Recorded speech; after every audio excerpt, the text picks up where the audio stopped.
নমস্কার বন্ধুরা, এখন আমি যে রান্নাটা করব তার জন্য তেল গরম করে নিয়েছি আর ফোড়ন দিয়ে দিয়েছি কালো জিরে আর শুকনো লঙ্কা। তো এই রান্নাটা প্যানে করছি কারণ এটাতে আমি বেশি ঝোল করব না, তাই তো দেখছো ঝিঙেগুলোকে ভেজে নিয়েছি আর হাফ সেদ্ধ করা আলু সেটাকেও আমি ভেজে নেব। আর আদা আর জিরে দেবো, তার আগে আমি একটু নুন দিয়ে ভেজে নেব, খুব বেশি ভাজবো না। আর আদা আর জিরে বাটা আবার ভেজে নেব, নিয়ে জল দিয়ে দেবো। এই রান্নাটার নাম হলো জল বড়া। মটর ডালের যে বড়াটা দেবো সেটা জলেই হবে, তাই রান্নাটার নাম ঝিঙে আলু জল বড়া।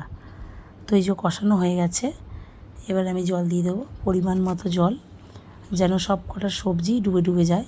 আর আলুটা তো সেদ্ধ করা, শুধু ঝিঙেটা সেদ্ধ করা নিয়ে বাকি। তো এই যে ফুটে গেছে, এবার আমি গ্যাসের আগুনটাকে একদম লোতে করে দেবো, একদম লোতে।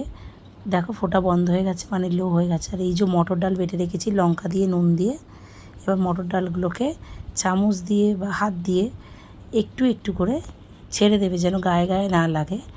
আর এটাতে এত বেশি বড়া দেওয়া যায় না, দিলে ভেঙে যেতে পারে, তাই এটাকে সাইড দিয়ে দিতে হবে। এই বড়াটা ভাপেই হবে বেশিটা। তো দেওয়ার পর আমি মোটামুটি যা রান্না করেছি 3 জনের মতন। তো এই যে বড়াগুলো দিয়ে ঢাকা দিয়ে রাখবো প্রায় 5 থেকে 10 মিনিট। ঢাকা দেওয়ার পর খুলবো, খুলে যে মাঝখান থেকে গ্রেভিটা আছে সেই গ্রেভিটা নিয়ে বড়ার ওপরে দিয়ে দেবো, দিয়ে আবার কিছুক্ষণের জন্য চাপা দিয়ে রাখবো। চাপা দেওয়ার পর আবার 5 মিনিট পর যখন খুলবো, তখন বড়াগুলো বেশ ভালোই শক্ত হয়ে গেছে, উল্টানো যাচ্ছে। তো আমি চামচ দিয়ে বা খুন্তি দিয়ে যা দিয়ে হোক উল্টে দেবো।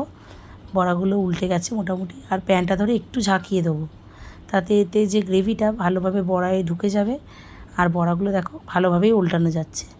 আর মাঝে খালি একটা বড়া দেবো, মাঝখানে কেউ বড়া দেবে না, দিলেই সেটা ভেঙে যাবে, কারণ মাঝখানটাতে ফোটে বেশি। মাঝখানে একটা বড়া দিতে পারো, একটা বড়া যদি ভেঙেও যায় ভালো, তাহলে ওর টেস্টটা ভালো হয়। তো এই যে বড়াগুলো ভালোভাবেই হয়ে গেছে, দেখছো উল্টানোও যাচ্ছে। তো আমার রান্নাটা রেডি।